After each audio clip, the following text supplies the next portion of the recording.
Pendaftaran murah. Demikian Ketua. Ini nyari masalah semua ini. Oke, itu udah selesai pendalamannya. Sekarang kita membahas insya Allah tanggal 9 Oktober kita diterima gugatannya di Pengadilan Negeri Jakarta Pusat. Gugatan terhadap ijazah palsu Jokowi. Nah, yang ingin saya fokus dua hal penting. Yang pertama, sepanjang sidang di Pengadilan Negeri Surakarta, saksi ahlinya beliau hadir, satu lagi Rocky Gerung, satu lagi Profesor Aceng. Itu sebagai ahli dan dari mereka 27 orang. Jadi total 30 orang saksi, fakta maupun ahli dari mereka 5 orang, ya, ada ahli pidana dan lain sebagainya, bahkan ahli sosiologi. Itu tidak ada satupun yang pernah melihat ijazah aslinya Jokowi, tidak ada satupun. Hakimnya semuanya, bahkan jaksanya nggak pernah. Polisinya juga nggak pernah. Karena kalau dia pernah tentu ditaruh dong, dibawa ke pengadilan negeri, ditunjukkan, diperlihatkan. Nah sekarang Bapak Jokowi, Presiden Republik Indonesia, kami hormati Anda, kami kasih kesempatan sekali lagi, bawalah ijazah Anda tanggal 9 Oktober ya 2023 akan datang, kurang lebih 2-3 minggu ke depan untuk Anda perlihatkan. Kalaupun itu tahap awal, nanti di tahap mediasinya paling tidak. Tapi jika Anda tidak bawa juga, ya ada beban lain yang kedua, yaitu dari UGM yang mengaku UGM meyakini, bahasanya meyakini. Padahal dalam bahasa hukum itu nggak ada meyakini. Bahasa hukum itu memastikan, gitu loh. Memastikan, kemudian menentukan ini asli. Kalau meyakini itu wilayah iman. Jadi ada orang yang nggak beriman bagaimana? Jadi begini, Mas. Gara-gara meyakini, jadi bagi kita adalah meragukan. Dia meyakini, kita meragukan. Nah, untuk itu kita mulai dari Mas Taufik Baudin. Ijazah palsu Jokowi. UGM-nya ini gimana? Mantap. Kalau UGM-nya mantan orang kampus. Saya pensiunan dosen di UI. Jadi istilah meyakinkan itu bukan istilah orang kampus kalau bahasa saya. Saya bukan ilmuwan, saya orang kampus tapi saya praktisi sekaligus sebarluaskan saya bukan profesor, itu aja lah. Buat praktisi nggak ada urusan itu, saya orang manajemen. Jadi untuk UGM ya pertanggungjawabkan secara sebagai orang kampus, Anda meyakini dasarnya apa, faktanya apa. Jangan pakai feeling so good, nggak bisa. Orang kampus tidak bicara seperti itu aja, tolonglah. Jadi diperbaiki, saya mahfum, bukan maklum ya. Karena ada yang senior Anda sekarang duduk di sekretariat kabinet di negara, mungkin dia mengendalikan Anda barangkali, saya nuduh. Tolong dibantah. Jadi ya itulah, dia sudah bukan ilmuwan lagi yang di sana. Ada fotonya, Pak. Fotonya kan jelas, fotonya bukan.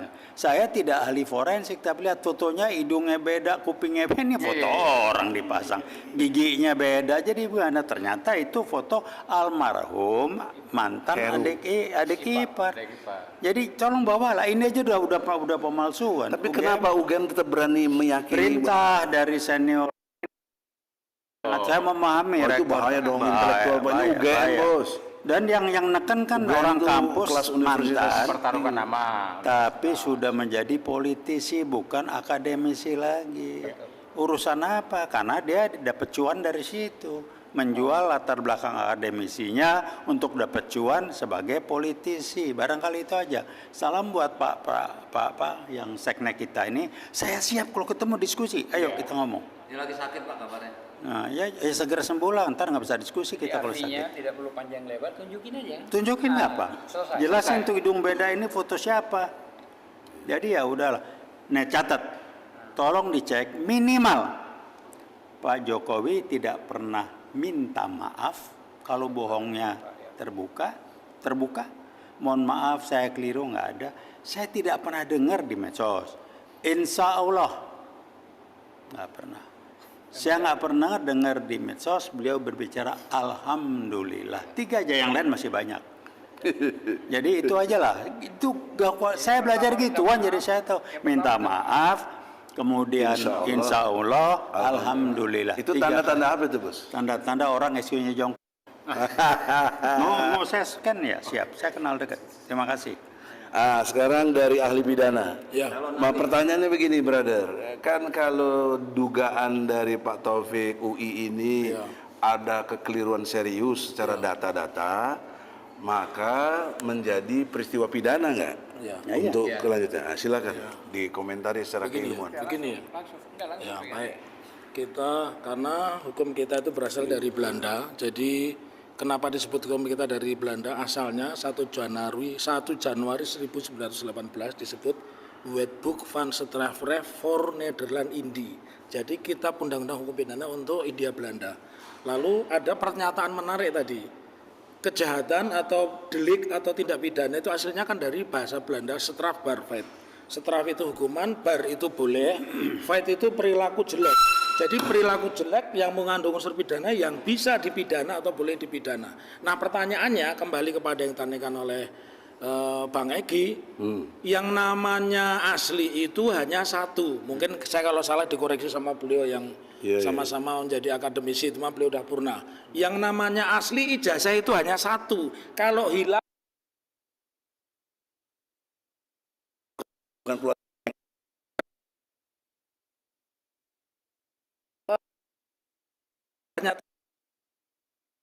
baru dengan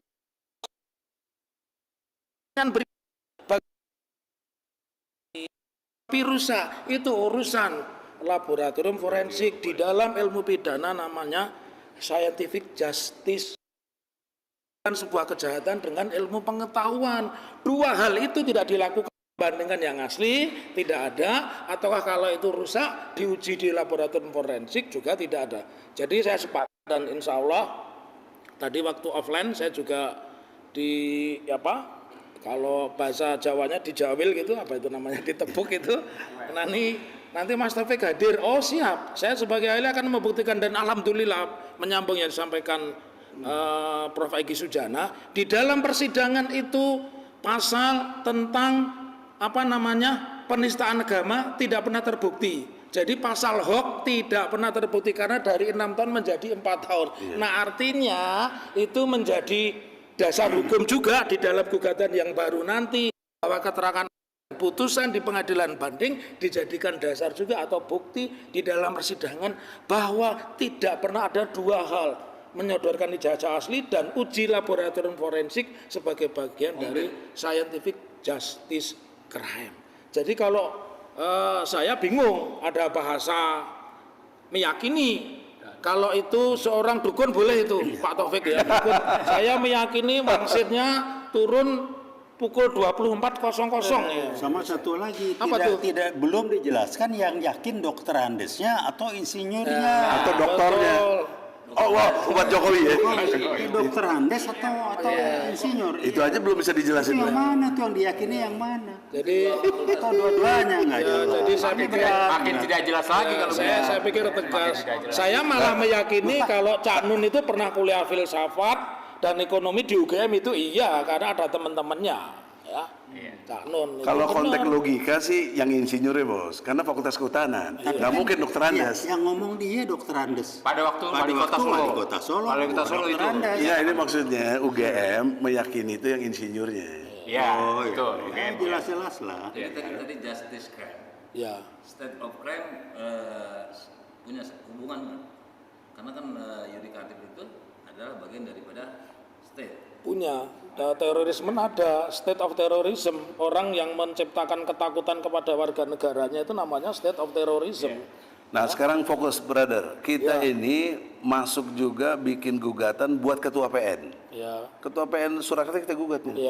ya. Kenapa menerima kasus? Nah, coba diterangin sedikit Jadi gini, kenapa alasan kita? supaya nanti dijawab sama Pak ahli. Mudah-mudahan dokter juga udah saya kirim. Mudah-mudahan baca atau belum saya nggak tahu, tapi karena nggak ada usul-usulan revisi, mudah-mudahan kita dianggap betul. Karena apa yang beliau sampaikan tadi juga memang sudah menjadi alat bukti. Contohnya putusan terhadap bohong yang bertukar menjadi ujar kebencian. Selanjutnya kita mau sampaikan bahwa di antara misi kita gugat ini yaitu tidak lain adalah fungsi penegakan hukum, mencari kebenaran yang sebenar-benarnya. kegaduhan, sudah ada yang di penjara dan lain-lain. Selanjutnya yang kita mau sampaikan adalah tentang fungsi daripada ijazah asli tersebut. Tidak ada deklarasi menyatakan ini asli atau palsu, karena tidak ada bahan asli untuk pembandingnya, komparatif. Tidak ada. Bagaimana bisa menyatakan yang ini asli, ini palsu? Itu udah kepastian hukum. Nah, konteksnya tolong fokus gugatan kepada ketua PN. Nanti larinya ketua PN adalah yang terakhir, ya langsung ke poin aja, bahwa harusnya persidangan itu adanya di Jawa Timur. Kita sampaikan, itu kan harusnya eksepsi. Kita bantah. Apakah karena sudah lewat, karena lalai atau lupa seorang pengacara, kebenaran sebenar-benar itu ditinggal. Undang-undang itu nggak berlaku, padahal dia penggunaan penerapan pelaksanaan teori hukum, pelaksanaannya adalah mengacu kepada KUHP. Jadi KUHP itu tidak berlaku ketika pengacara lupa. Jadi main intip-intipan, mudah-mudahan lupa.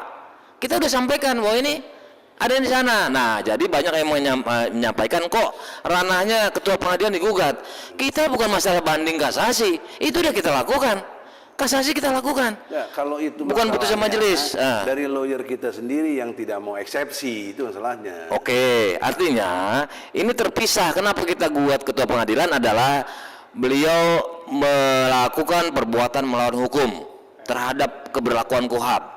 Menerima itu, jadi bukan materi hukum pengupasannya, itu ada proses banding kasasi. Kita mau kemana? Ke TUN. Putusan majelis hakim atau penunjukan ini itu bukan objek TUN, betul Pak ini Pak bukan juga agak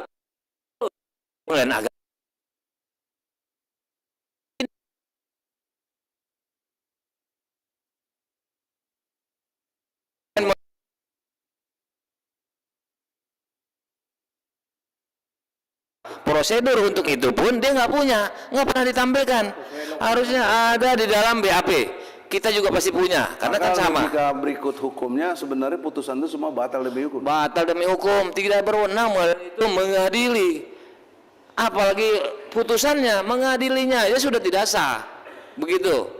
Jadi biar masyarakat tahu. Seolah-olah mau cari nama nih Bang Egy nih. Seolah Bang Egy dan kawan mau cari nama, ketua pengadilan digugat. Harusnya kan banding kasasi. Lain wilayah, kita nggak usah diajarin lah, ya kan? Nah, apalagi kita udah punya ahli di sini, yaitu Dr. Taufik dari Universitas Solo, tentu akan menegur kita kalau kita lalai. Demikian. Secara scientific justice crime, bagaimana pendapat Anda? Ya, jadi begini, saya pikir seluruh bangsa Indonesia dan terutama dua subjek hukum, satu subjek hukum privatnya itu Pak Presiden kita, subjek hukum itu kan pribadi dan badan hukum. Yang kedua adalah UGM sebagai badan hukum publik. Berterima kasih. Kenapa? Karena yang dilakukan mereka bagian dari scientific justice crime itu di dalam hukum pidana ada namanya, disebut asas litis nevertiti oportit. Sebuah perkara itu harus ada kesudahannya. Apakah negara ini mau digiring menduga-duga presiden kita ijazahnya tidak jelas? Jadi pidana itu bagus sekali. Jadi saya sepakat dengan teman-teman itu mengajukan gugatan biar ada nanti di dalam proses itu yang disebut sebagai litis nevertiti oportit. Tapi ini kan wilayahnya perdata. Iya, bukan. Maksud saya sebuah kebenaran itu harus ada akhirnya. Iya betul. Harus ada akhirnya, harus ada ujungnya. Kepastian. Iya. Apakah pidana maupun perdata? Perdata.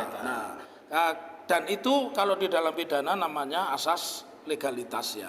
Nah, kembali kepada pertanyaan tadi kaitannya bahwa masyarakat harus dicerahkan pengetahuannya dan itu paling bagus memang harus lewat praktek yudifikasi. Yudifikasi itu adalah mengajukan perkara ke pengadilan ya. Saya mendukung sekali langkah tersebut, tetapi yang perlu saya garis bawahi kalau saya boleh menyarankan yang digugat tentu bukan putusannya, karena putusannya memang rumahnya sendiri. Ada rumah banding, rumah kasasi, rumah peninjauan kembali ya. Tetapi yang digugat itu adalah perbuatan melawan hukum yang mengabaikan hukum. Karena orang menegakkan hukum tidak boleh melanggar hukum. Asasnya adalah due process of law. Menegakkan hukum tidak boleh dengan cara-cara yang melawan hukum. Nah, kalau itu tidak dilakukan, nanti akan berulang terus, begitu. Rekan-rekan. Apa tuh? Ada seorang profesor entah apa gitu, saya lupa tuh. Nyatakan gini, kalau dia punya asli ijazah, dia akan berani menggugat. Itu pendapat dokter gimana?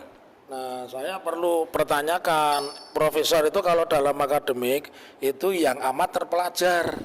Nah, ini yang amat membingungkan, bukan amat terpelajar, amat membingungkan. Kalau ada asli, ngapain digugat? Pertanyaannya, kalau ada asli, Kita yang nahan berarti kita penggelapan. ya penggelapan dong, ijazahnya you tahan, you punya hak apa? Nahan ijazah saya. Prestasi akademik saya itu diukur dalam bentuk sebuah lembar ijazah, ada dua, satu lembar ijazah, yang satu adalah transkrip nilai yudisium saya. Itu nggak sehat ya? Apa? Nalar orang itu nggak sehat ya? Bukan hanya tidak sehat, itu profesor atau kompresor. Kalau kompresor asal di beleduk kenceng. Profesor itu ada teori akademik karena dia sebutannya yang amat terpelajar. Ada pendalamannya begini, Dr. Taufik.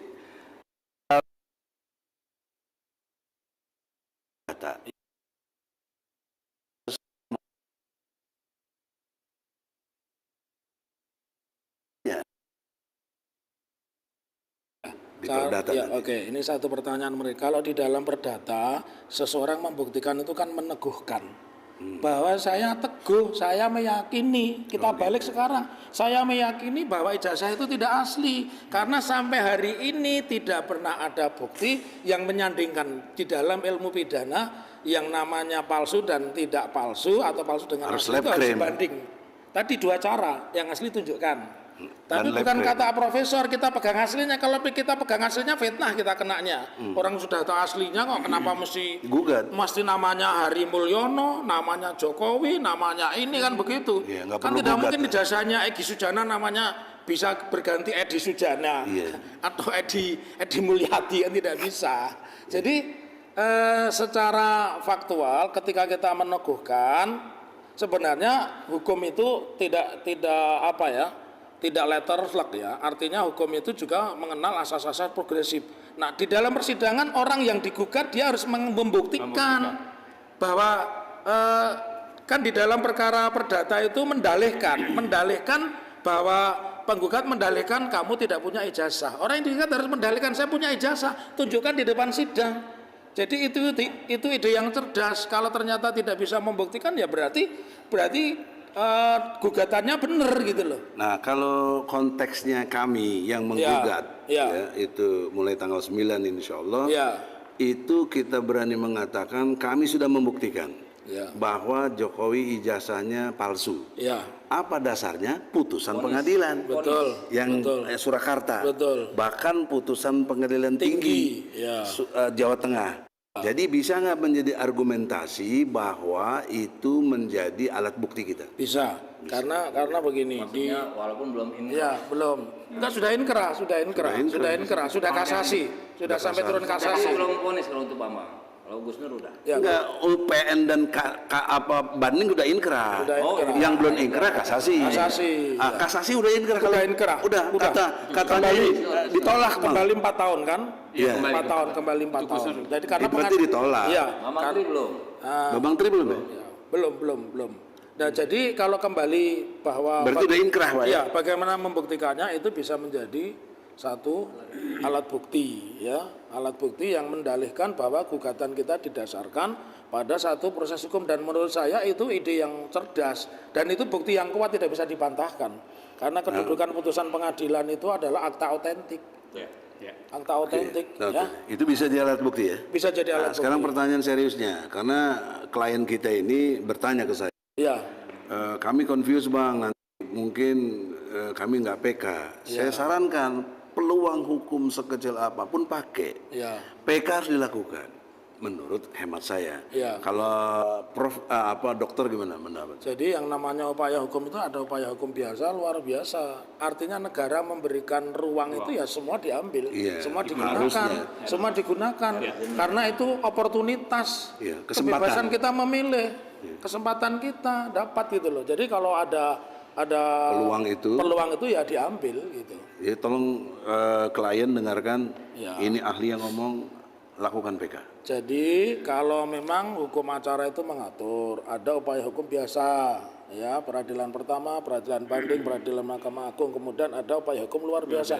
Nah ini berarti pembentuk undang-undang itu sudah berpikir. Ada juga suatu ketika hakim itu tidak cermat atau lalai, atau hakim ilmu pengetahuannya seperti Pak Profesor tadi. Mesti kita punya bukti dulu ijazahnya asli, ya kan? Nah, itu namanya kalau saya meyakini sekarang ini itu dapat profesornya dari Jaya Supranya, Profesor Kelirumologi. Atau begini toh. Dia profesornya juga mencurigakan supaya orang nggak ada gugat dia lagi nanti punya jasa gue. Gitu kali ya. Buat teori. Jadi kembali Dia nggak tadi bener, pertanyaan saya mensugesti apa yang disampaikan oleh Prof. Egi, silakan di semua upaya hukum itu diambil karena negara menyediakan. Kalau negara tidak menyediakan kita mencari. Nah ini sudah disediakan kita pakai, ya. Begitu, mudah-mudahan. Pertanyaan terakhir begini, seandainya sekarang Pulau Rempang bukan? Nah, Pulau Rempang. Yang keren. Ini jangan lari ke sana dulu. Sekali lagi. dan ke Rempang, Bercanda. Jalan. seandainya ternyata UGM yang kita gugat tidak bisa membuktikan, apakah Apa pasal sanksi buat 372 masuk? Pasal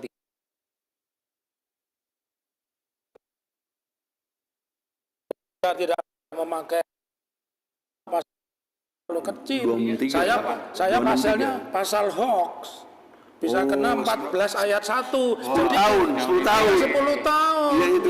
Peraturan pidana nomor 1 tahun 40. Iya, betul, 46. Pasal 14 ayat 1.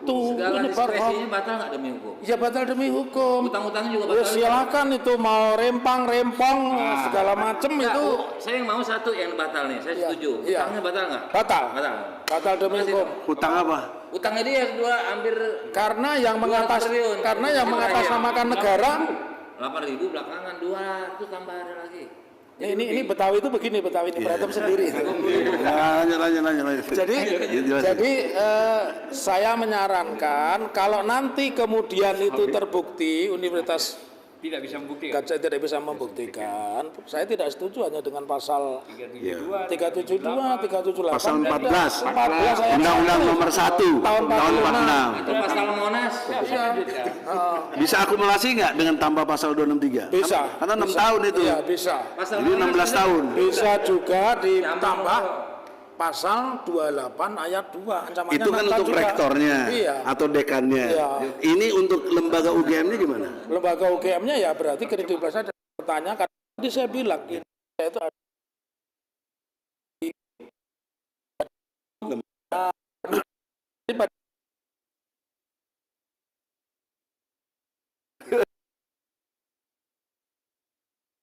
Bagus gitu loh. Jika tadi mengenai pasal Undang-Undang 1 pasal 14 ayat 1 Iya. dan lain-lain, ya. siapa yang berhak melaporkan?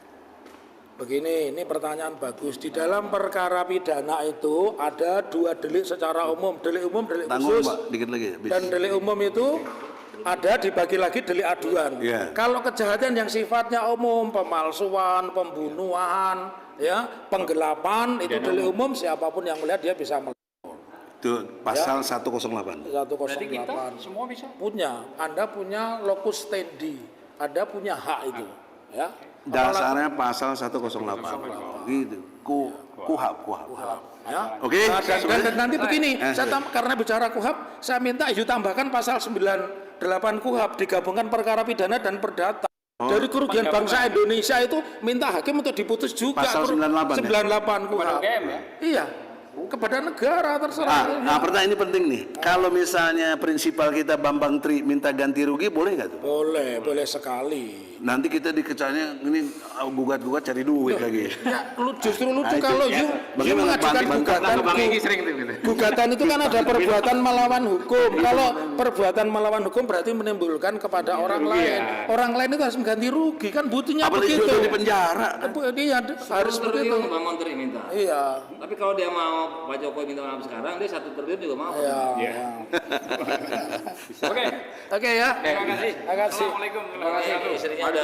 Sebentar, sejarahnya menurut ilmu yang saya pahami, soal ganti rugi itu nggak pernah dikabulin, Pak. Ya, Apalagi yang bersifat imaterial. waktu kita pra peradilan Laskar Jihad pun menang pun tidak dikabulkan. Nggak dikabulkan. Ya, walaupun menang. Walaupun menang gitu. tapi- Gitu ya. Ya tapi yang penting udah tahu lah ya. Iya, ada keluhnya. Ada Ya. clue. Oke. Demikian saudara, semoga ada manfaatnya Egy Sujana Channel. Cerdas, berani, militan. Assalamualaikum warahmatullahi wabarakatuh.